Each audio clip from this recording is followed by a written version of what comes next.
중국 항저우에 있는 한 초등학교에서 내 인생의 꿈이라는 발표회가 있었습니다. 이 발표회를 찍은 동영상이 화제가 되었었는데요. 이 11살짜리 꼬마가 이 목에 그 빨간 스카프를 탁 두르고 단위에 서서 아주 당차게 얘기를 합니다. 우리 아빠는 새벽같이 일하러 가서 밤늦게 돌아옵니다. 죽도록 일하는데 돈은 못 법니다. 매일매일 똑같아요. 나도 이렇게 살아야 합니까? 앉아있던 학부모들이 아마 깜짝 놀랐을 겁니다. 이게 내 인생의 꿈에 대해서 지금 발표를 하는데 아이가 절망에 대해서 얘기를 하는 거예요. 이 영상을 보고 그 밑에 댓글이 이렇게 달렸습니다. 어린 나이에 인생의 냉혹함을 깨달은 영민한 아이다. 나보다 낫다. 나는 이걸 깨닫는데 30년이 걸렸다. 이게 지금 초등학생이 단순히 불평하는 거에 그치지가 않지 않습니까? 어른들이 지금 이 아이가 하는 말에 호응을 해주고 있어요. 우리도 비슷한 걸 느낀다는 거지요. 어쩌면 우리의 현실을 말해주는 모습 같습니다. 우리는 인생을 어떻게 바라보고 살아가고 있습니까? 오늘 본문 3장 1절은 이렇게 시작을 합니다. 모세가 그의 장인 미디안 제사장 이드로의 양떼를 치더니. 아주 평범한 구절입니다. 그런데 이 평범하게 짧은 한 구절에 모세의 인생이 녹아 있습니다. 모세의 그 긴 인생을 그 중간을 딱 잘라서 지금 보여주고 있는 거지요. 모세는 이집트의 왕자였습니다. 왕자가 목동으로 변하는 시간, 화려함이 평범함으로 변하는 시간, 그 시간은 급격했을 겁니다. 그러나 또 동시에 아주 길고 지루한 과정을 겪었겠죠. 모세는 왕자로 살았으나 그 인생이 점점 말라져 갑니다. 그래서 목동으로 변하지 않습니까? 모세가 애굽에서 어떻게 살았을까요? 애굽에서 세계 각국에서 쏟아져 나오는 그런 진귀한 보물들을 많이 봤을 겁니다. 그 사파이어와 에메랄드의 그 영롱한 그 빛깔을 손에 쥐고 아마 관찰했겠죠. 이 낮에는 말을 타고 해변으로 나갑니다. 햇살이 쫙 쏟아지는데 말을 타고 질주를 하면 그 매끈한 근육 사이로 물보라가 쫙 치지 않겠습니까? 살아있는 걸 느끼는 거죠. 내가 지금 이렇게 박진감 넘치게 살아있구나. 밤에는 카이로 시내 곳곳에 횃불이 밝혀있는 그 거리를 거닐었을 겁니다. 거대하게 높이 솟은 오벨리스크를 바라보고 스핑크스 위에도 올라갔겠죠. 밤마다 그 이집트의 그 학식 많은 그 석학들과 함께 진지한 얘기를 논했을 겁니다. 매일매일의 삶이 아주 모든 다양한 다채로운 경험을 하면서 살았겠죠. 내일은 도대체 어떤 사람을 만날까? 내일은 나의 인생에 어떤 일이 벌어질까? 이런 생각으로 살았을 겁니다. 유년의 기억은 언제나 참신하고 그리고 새롭습니다. 저는 어렸을 때 개구리를 잡으러 이 산과 들을 누비며 살았습니다. 그때 제가 한 가지 결심한 게 있어요. 이제 개구리 사냥꾼이 돼야겠다. 이 꿈을 꾸면 제가 개구리를 막 이렇게 훈련시켜서 개구리 등에 타가지고 막 이렇게 다니는 그런 꿈도 꾼 적이 있습니다. 어릴 때 생각을 한번 해보십시오. 술래잡기 한 번을 해도 그 긴장감이 어마어마합니다. 술래의 눈을 피해서 막 달려가가지고 숨을 헉헉 쉬면서 전봇대 뒤에 앉아가지고 이렇게 숨을 고르잖아요. 들킬까봐 쌕쌕 그 차오르는 숨을 고르면서 혼자 키득키득 웃습니다. 이게 너무 재밌거든요. 우리가 살아가는 시간 속에 내 인생이 막 찬란하게 빛날 때가 있잖아요. 바로 유년 때 아니겠습니까? 모세는 애굽에서 이집트의 왕자로 살면서 자기 인생이 이렇게 피어나는 것을 느끼며 살았을 겁니다. 매 순간이 모험이었고 매 순간이 참으로 즐거운 시간이었을 거예요. 그런데 오늘 말씀 보세요. 지금 모세가 하고 있는 일이 뭔가요? 장인 이드로의 양떼를 치더라. 자기 양도 아닙니다. 장인의 양을 치고 있어요. 이게 넉 달 정도 쉬면서 좀 아르바이트를 하는 거 아니지 않습니까? 40년을 장인 이드로의 양떼를 쳤어요. 양떼를 치는 일은 너무 일상적인 일입니다. 40년을 똑같은 일을 하면서 보냈으면 그 40년이 하루가 됩니다. 하루 동안의 경험이 40년간 똑같이 이어지는 거지요. 경험이 확장되지 않습니다. 모세는 광야에서 살았습니다. 광야에서 아주 많은 곳으로 돌아다닐 것 같았지만 사실 그곳이나 저곳이나 똑같은 곳입니다. 한 곳을 뱅뱅뱅뱅 돌았다는 얘기밖에 되지 않지요. 나이가 80입니다. 눈도 어두침침해졌겠지요. 다리도 이제는 부실해져 가지고 막 흔들렸을 겁니다. 그런데 여전히 그는 아무도 알아주지 않는 목동입니다. 목동의 뜻이 뭡니까? 나이가 80이어도 양치는 아이, 80 할아버지도 양치는 아이로 불리는 것이 목동 아닙니까? 그는 처음에는 양떼를 치면서 저 멀리에 푸른 풀밭이 보이면 눈이 번쩍 트였을 겁니다. 그래서 양떼들을 데리고 막 정신없이 가서 풀을 뜯겼을 거예요. 왜냐하면 양들이 살이 찌는 것이 자기의 수익으로 잡히는 거거든요. 월급을 두둑히 받는 것 아니겠습니까? 그런데 시간이 지나도 모세는 자기 장인의 양떼밖에 치지 못합니다.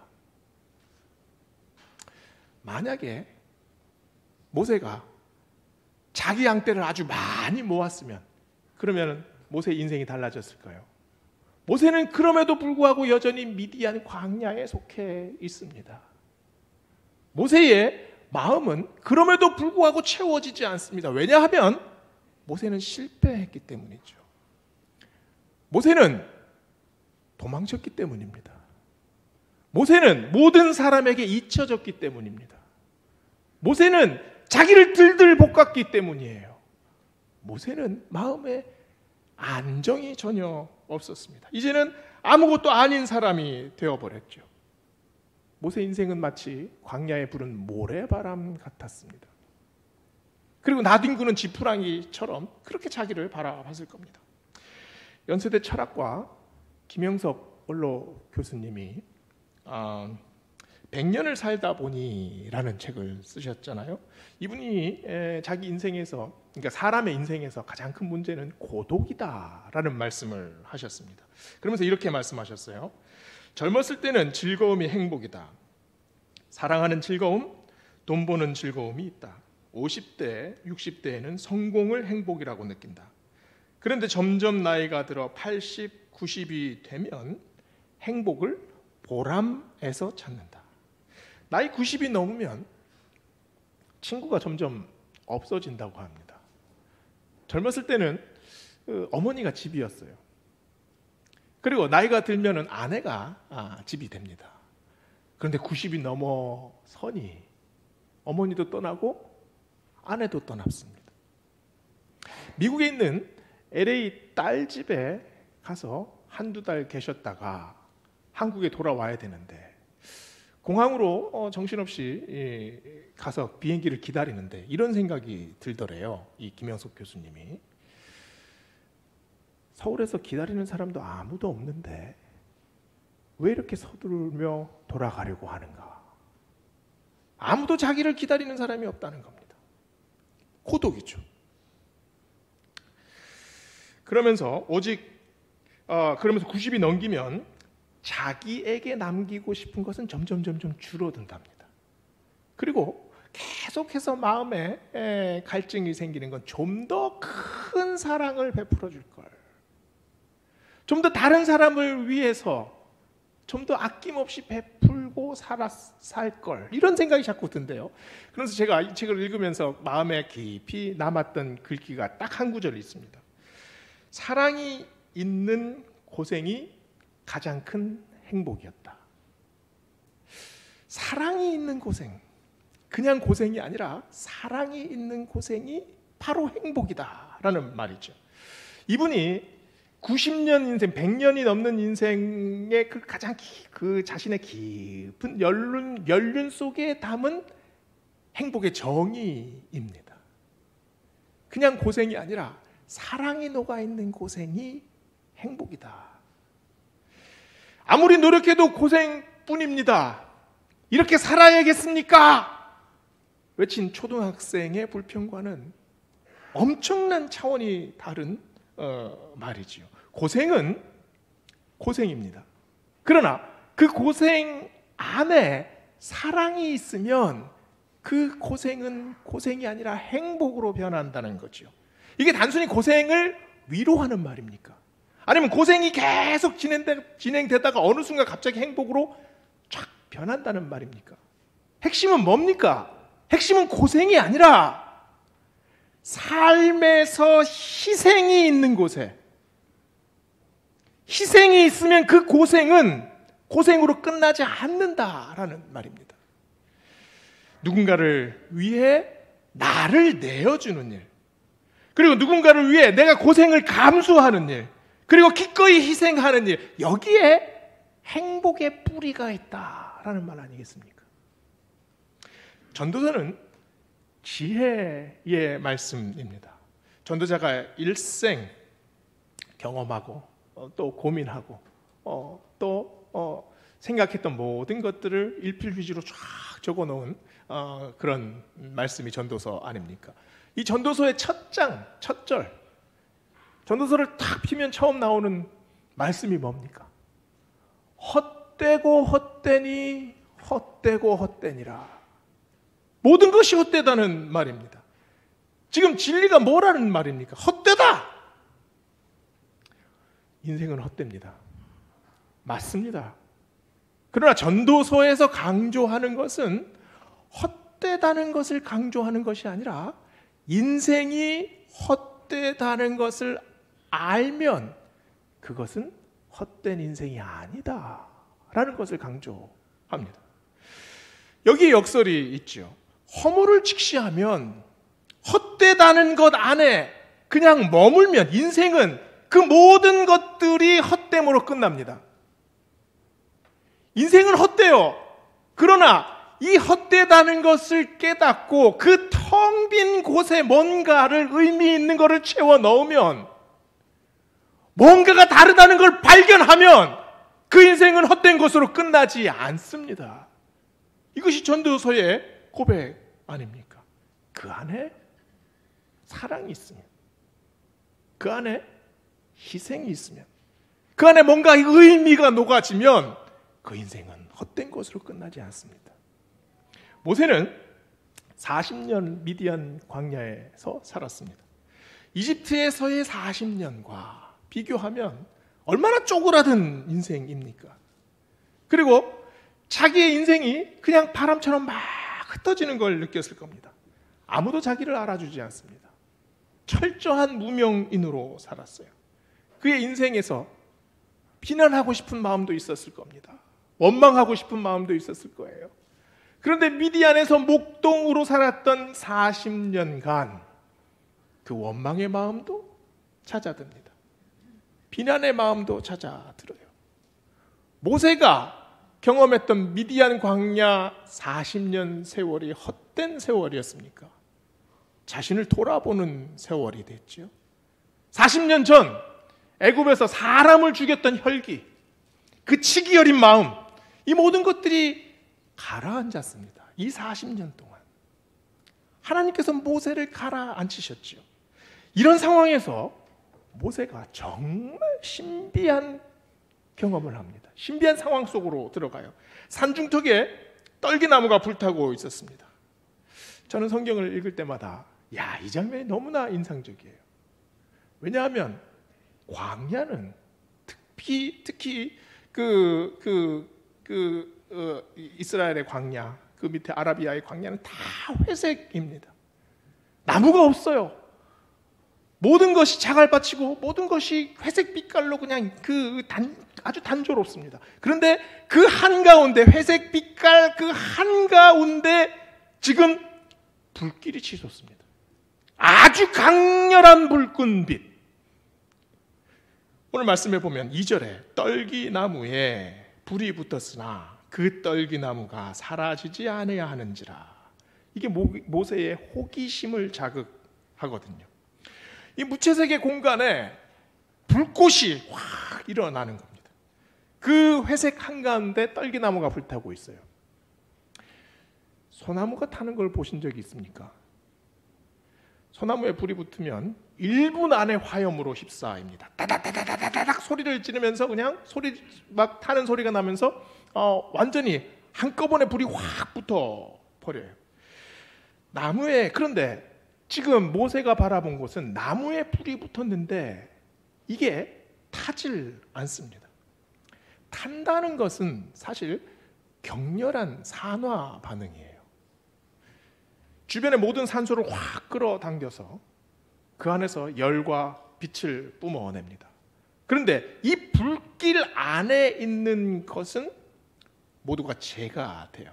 연소 과정이죠. 연소시킨다는 것. 연소시킨다는 건 소진시킨다는 겁니다. 이 안에 있는 걸 모두 다 소진시킨다는 것은 먼지로 만들어버려요. 재로 만들어버린다는 겁니다. 완전히 소멸시킨다는 거죠. 불이 탄다는 것은 똑같은 과정을 겪습니다.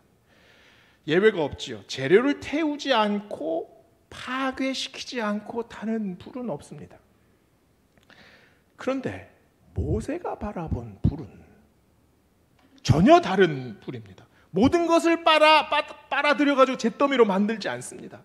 소진시키지 않아요. 우리 인생은 어쩌면 타는 것과 너무나 유사하지 않습니까? 우리 인생의 시간은 점점 소멸합니다.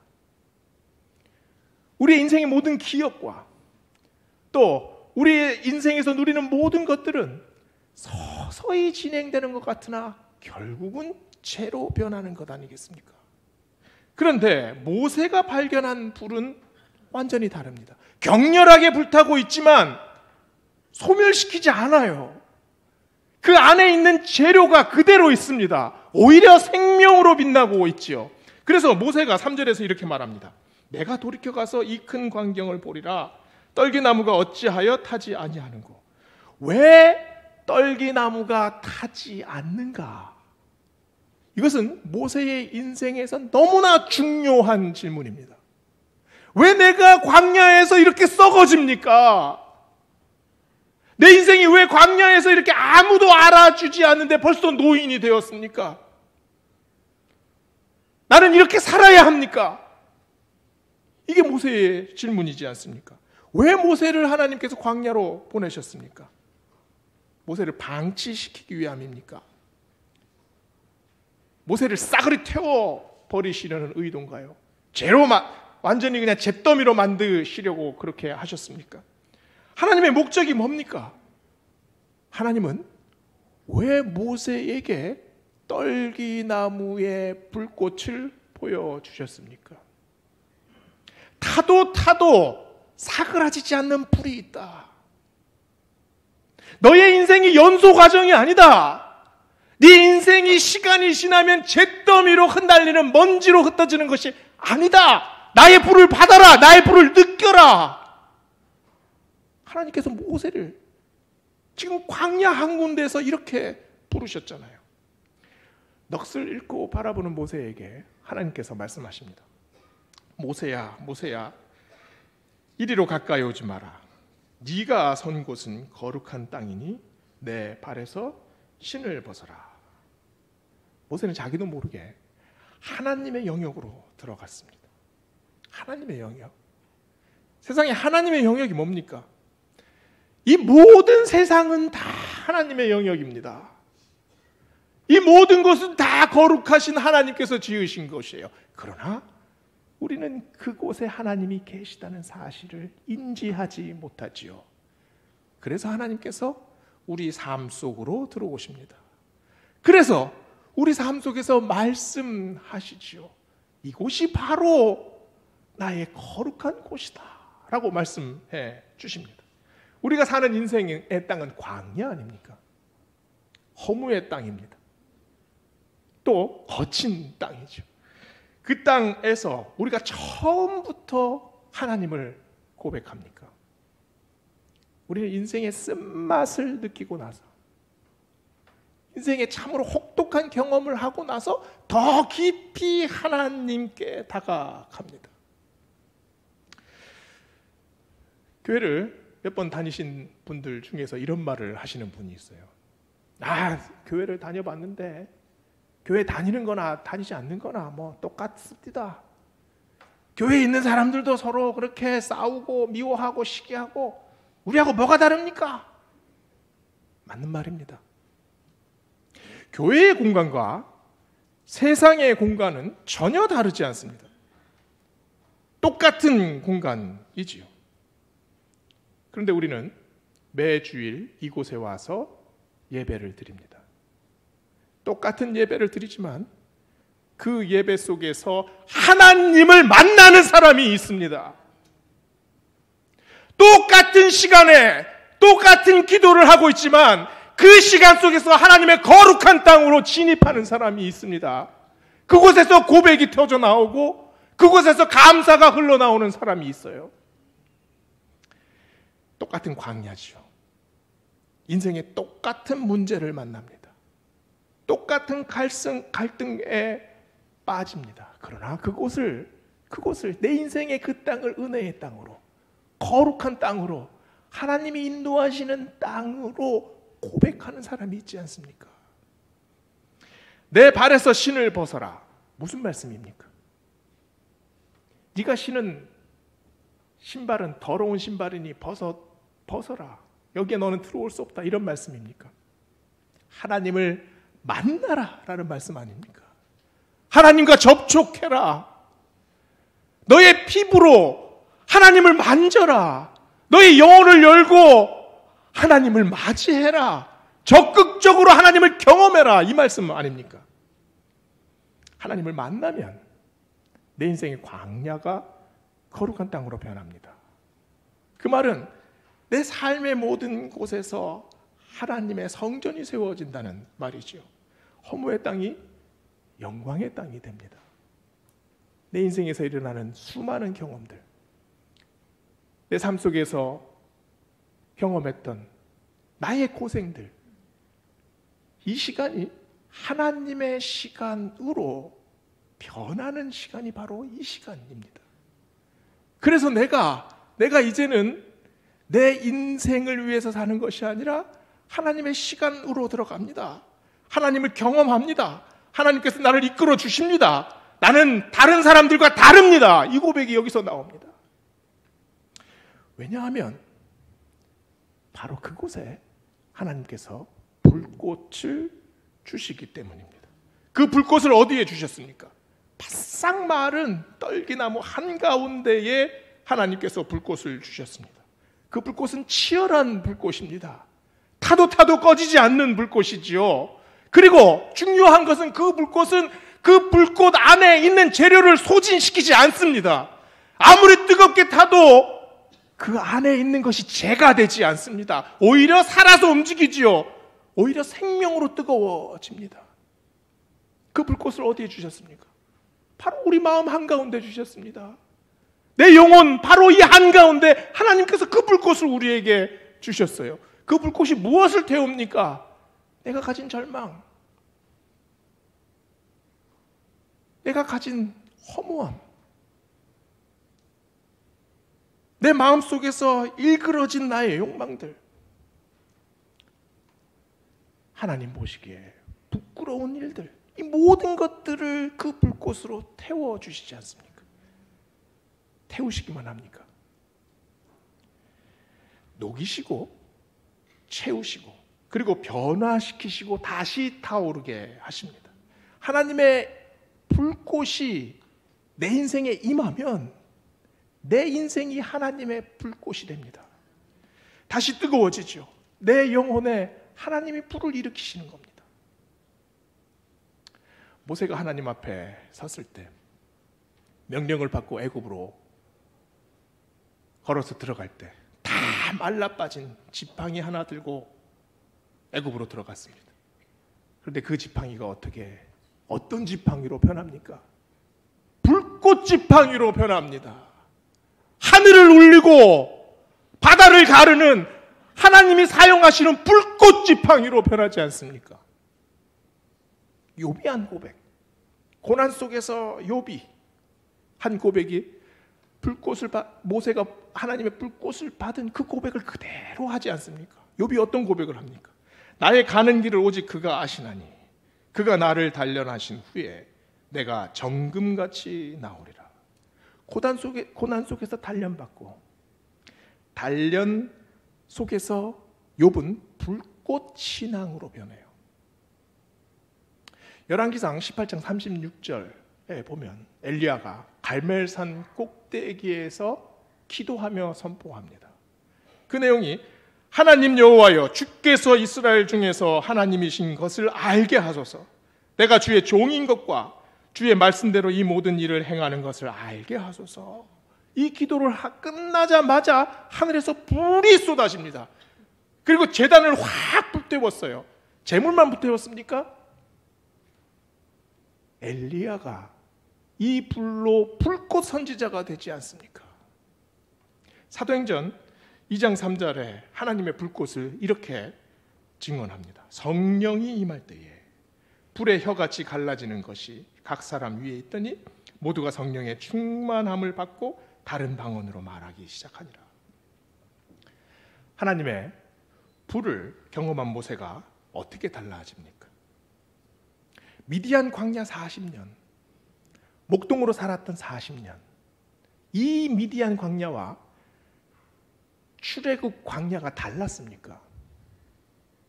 백성들을 이끌고 신의 산을 누볐던 그 신의 광야가 미디안 광야보다 편했습니까? 더 힘들었습니다. 더 고됐습니다. 더 절박했죠.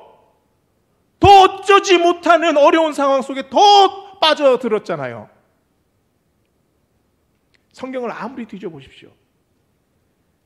모세가 애굽에서 살았던 왕자로 살았던 그 40년을 그리워했다는 구절은 단 한 구절도 없습니다. 그러면 모세는 백성들을 이끌고 가서 가나안 땅으로 입성했습니까? 그 고생을 해서 40년을 백성들을 이끌고 왔는데 당연히 요단강을 건너서 가나안 땅으로 들어가야지요.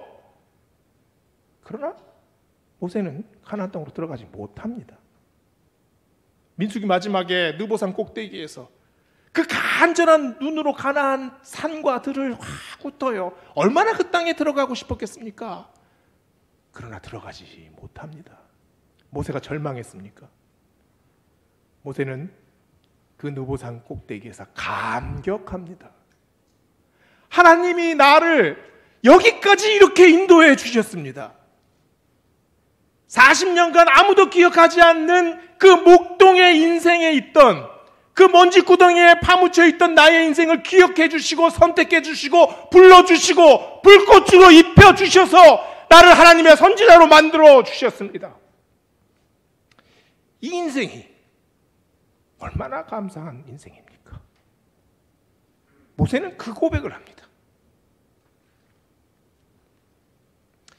힘든 길을 걸었지만 거친 길이었고 고생의 길이었습니다.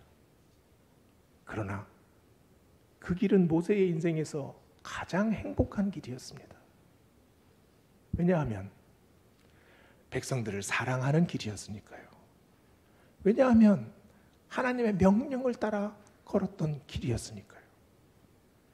우리 인생이 이렇게 변하여져야 하지 않겠습니까? 호렙산 가시떨기나무의 불꽃, 그 불꽃이 어디로 이어집니까? 호렙산에서 그 붉은색으로 빛나던 그 불꽃이 갈보리산 꼭대기 나무 십자가에서 가장 찬란하게 빛납니다. 가시떨기나무에서 빛나던 그 불꽃은 다름 아닌 가시면류관에서 흘리는 예수님의 핏방울 아닙니까? 우리를 사랑하신 바로 그 핏방울, 바로 그 은혜, 그것이 바로 성령의 불길입니다. 갈보리산에서 타오르던 그 불꽃이 어디로 번집니까? 나중에 마가 다락방에 모여서 기도하던 12그루의 그 말라빠진 떨기나무들 하나하나의 머리 위에 그 불꽃이 옮겨 붙습니다. 그 불꽃이 어디로 번집니까? 다메섹을 향해서 그리스도인들을 잡아 죽이러 올라가던 사울의 얼굴 앞에 활활 타오릅니다. 그 불꽃이 어디로 번집니까? 초대교회 성도들 하나하나의 마음을 뜨겁게 만듭니다. 그 불꽃이 어디로 번집니까? 중세의 교인들, 그 암흑의 시대에 하나님 바라봤던 그 성도들, 일제의 박해 속에서 믿음을 지켰던 우리 신앙의 선배들의 영혼을 뜨겁게 했습니다. 그 불꽃이 우리 영혼 속에 불타고 있습니까? 우리를 믿음으로 이끌어주고 있습니까? 우리의 삶 속에 지금 불꽃이 다시 타오르고 있습니까? 오늘 이 아침에 우리 베델에 하나님의 그 불꽃이 임하기 원합니다. 그래서 우리의 광야가 아무리 회색 같을지라도, 우리의 광야의 무의미가 넘쳐날지라도, 도대체 무엇을 하고 살아가는지 알지 못하는 우리 모두의 가슴에 하나님의 그 뜨거운 불길이 다시 한번 임하기를 간절히 축원합니다. 기도하시겠습니다. 사랑과 은혜의 하나님, 모세의 인생에 임했던 하나님의 불꽃, 우리의 삶의 한가운데에도 하나님 임하여 주시옵소서. 다시 뜨겁게, 다시 환하게, 다시 하나님의 불꽃 인생으로 살아갈 수 있도록 하나님 인도하여 주시옵소서. 감사드리며 예수님 이름으로 기도드립니다. 아멘.